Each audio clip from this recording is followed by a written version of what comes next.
The twin suns of Virex 9 cast long golden shadows over the crystalline towers of the capital, Arith Call. Inside the High Council chamber, Jalara Ven stood before the Triad judges, her sleek silver robe fluttering in the energy currents of the chamber. Jalara Ven, the central judge intoned, his voice echoing with the finality of law.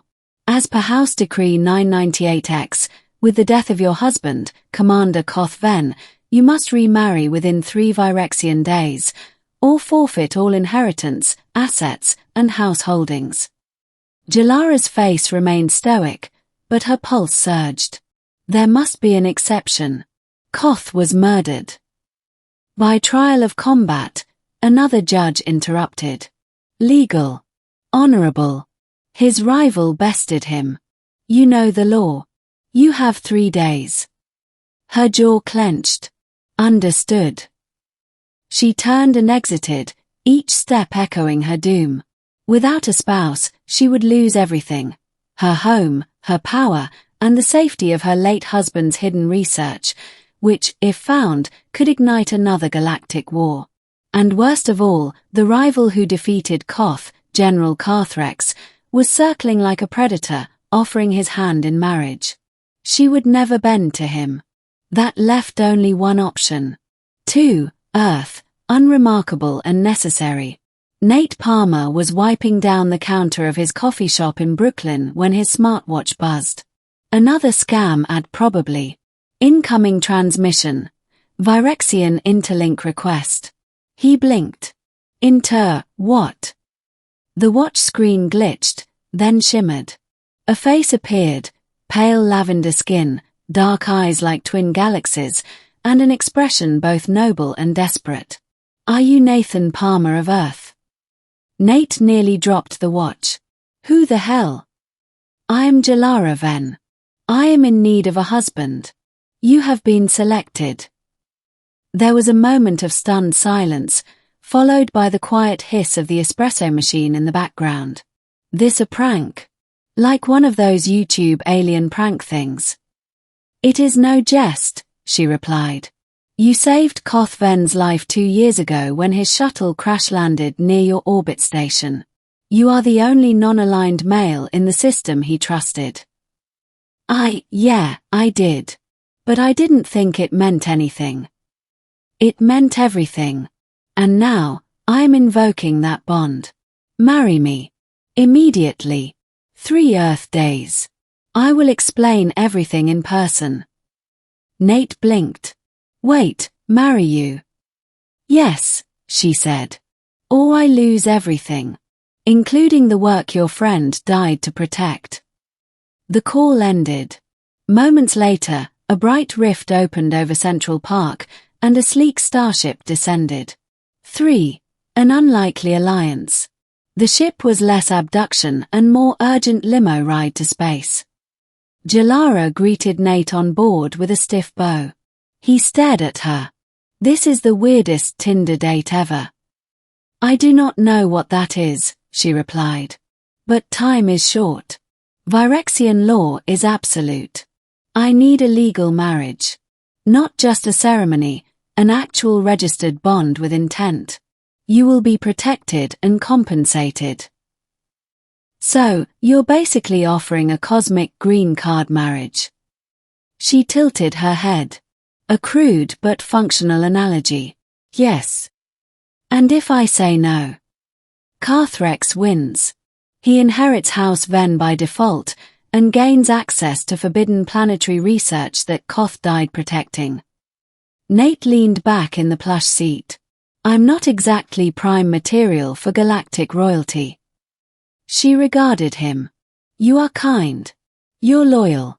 You saved a stranger's life in orbit. That is more than many nobles can say. He swallowed. Okay.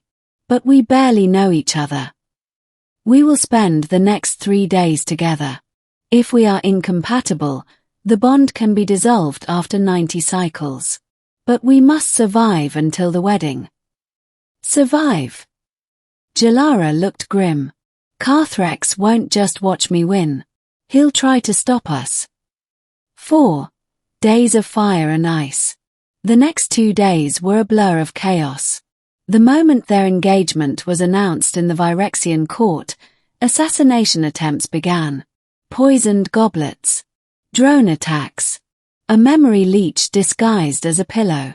Through it all, Jalara remained composed, teaching Nate about Virexian customs, while he taught her about Earth sarcasm, pizza, and sitcoms. They trained together in the sparring halls, and to her shock, Nate learned quickly. "You fight like a drunken gravity worm," she noted. "Thanks. It's a compliment. Gravity worms are unpredictable and hard to kill." Each night, they retreated to separate chambers. But conversations lingered, about Koth, about her isolation, about his dreams of leaving Earth someday. "Why didn't you ever leave?" she asked one night. Nate shrugged. "No money. No purpose. Until now, I didn't have a reason." "You do now," she said quietly. The wedding day. On the 3rd day, the cathedral spires of Virex 9 rang with resonant chords as the wedding procession assembled. Jalara wore an obsidian and starlight ceremonial robe. Nate wore a stiff ceremonial vest that made him look like a high-fashion toaster. He grinned. "You sure about this?" "No," she admitted. "But I trust you." The ceremony began. Just as the final vow was about to be spoken, the doors exploded inward. Carthrex stormed in, flanked by armored guards. "This union is invalid," he snarled. "The human has not survived a Virexian rite of proving. He is unworthy." Challenge denied, Jalara snapped. "You had your chance. He is mine by declaration." "Then I invoke blood right," Carthrex roared. "Trial by combat. If I defeat him, the marriage is null." The crowd gasped. Jalara turned to Nate, eyes fierce. "You don't have to do this." "I'm your husband, right?" he said. "So let's finish this." 6. Trial by fire. The arena shimmered into place, hexagonal tiles floating above molten plasma. Nate stepped forward in ceremonial armor, a training staff in his hands. Carthrex towered over him, laughing. "This will be brief." The fight began. Nate was outmatched. Carthrex's strikes were brutal, fast, and lethal. Nate dodged, rolled, took a hit to the ribs that cracked armor.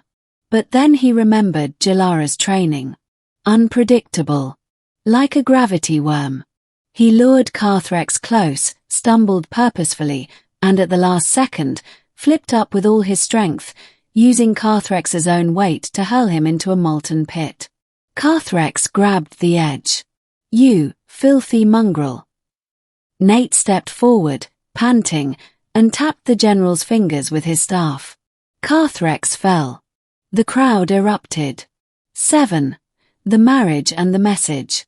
Later that night, in the quiet of the palace gardens, Jalara and Nate stood together beneath the twin moons. "The bond is sealed," she said, placing her hand over his. "Yeah," Nate said softly. "We actually did it." "I expected you to run," she admitted. "Most would have." "I might still run," he said. "But not tonight." She smiled for the first time, not the tight political mask, but something real. "I have much to rebuild," she said. "But I would like you by my side, if you'll stay." He nodded. "Let's see where this goes. I've got time." She leaned in. "We all have time now." 8. Epilogue, a spark in the stars. The data Koth had protected was decrypted weeks later, a blueprint for a clean energy wormhole generator, capable of folding entire systems without environmental cost. A technology that could shift the balance of power in the galaxy. Together, Jalara and Nate formed the Virexian Earth Accord, using the tech to power peaceful expansion and trade. And though their marriage had started as a desperate deal, somewhere between sword fights, sarcasm, and stolen kisses beneath alien skies, it became something real. and the spark that changed everything.